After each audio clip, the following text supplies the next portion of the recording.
एक शख्स हज़रत उमर फारूक के पास आया, अपनी बीवी की शिकायत करना थी उसको। तो हज़रत उमर फारूक के बाहर वाले कमरे में वो बैठ गया, देखा कि अंदर से आवाज़ आ रही है। उसने कान लगाया तो क्या देख रहा है, क्या सुन रहा है? उमर फारूक की बीवी उमर को डांट रही हैं। हाँ, तुम तो चले जाते हो, सुबह से शाम तक आते नहीं हो, पकने का पता नहीं है, खाने की फिक्र नहीं है, बच्चों की फिक्र नहीं है, तुम्हें क्या खलीफा बने बैठे हो। बहुत कुछ सुना डाली। हज़रत उमर फारूक नीचे गर्दन डाल के सुन रहे हैं। तसव्वुर करो, उमर सुन रहे हैं। उमर सुनने वाले आदमी हैं, लेकिन बीवी की सुन रहे हैं।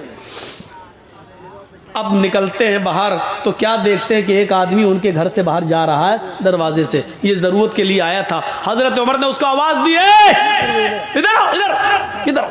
वो आया, जी जी जी, तुम हमारे पास आए थे जी, फिर जा क्यों रहे हो? कुछ ज़रूरत थी? कि हाँ ज़रूरत तो थी, आया तो काम से था, लेकिन वो काम आपके बस का नहीं है, मैं जा रहा हूँ। का क्या मतलब? का नहीं नहीं, वो आप दूरी नहीं कर पाएंगे इसलिए मैं जा रहा हूँ। अरे काम बताया है नहीं तूने, और कह रहा कि दूर नहीं कर पाएंगे।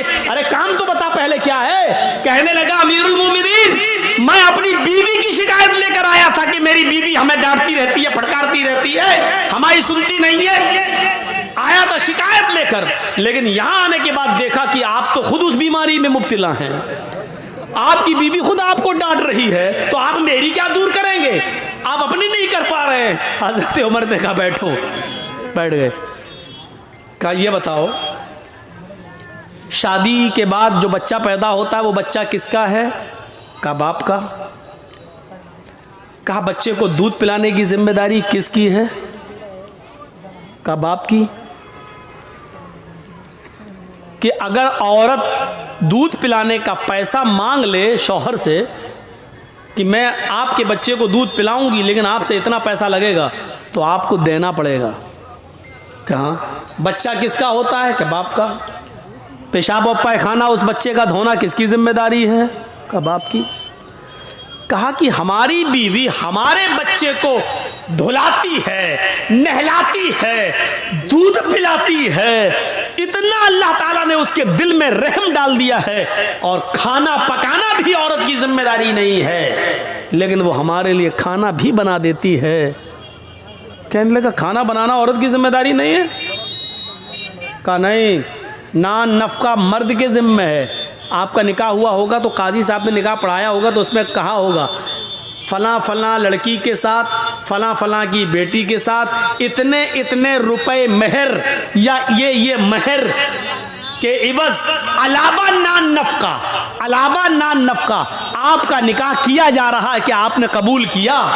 मान लीजिए किसी लड़की का नाम ज़ैनब है और उसके बाप का नाम इदरीस है, तो आप निकाह जब पढ़ाएंगे, तीनों आयतें पढ़ने के बाद ये कहा जाएगा कि आए यूसुफ साहब, आए असलम साहब, आए जमील साहब, ज़ैनब बिनते इदरीस, इदरीस की बेटी ज़ैनब के साथ आपका निकाह 5,000 रुपए महर के इवज या 2 तोले सोने के इवज आपका निकाह किया जा रहा है। अलावा नान या 5,000 रुपए महर के इवज सिक्का राइजुल वक्त अलावा नान नफका आपके निकाह में दिया जा रहा है। क्या आपने कबूल किया? उसके जवाब में आप कहेंगे हाँ मैंने कबूल किया।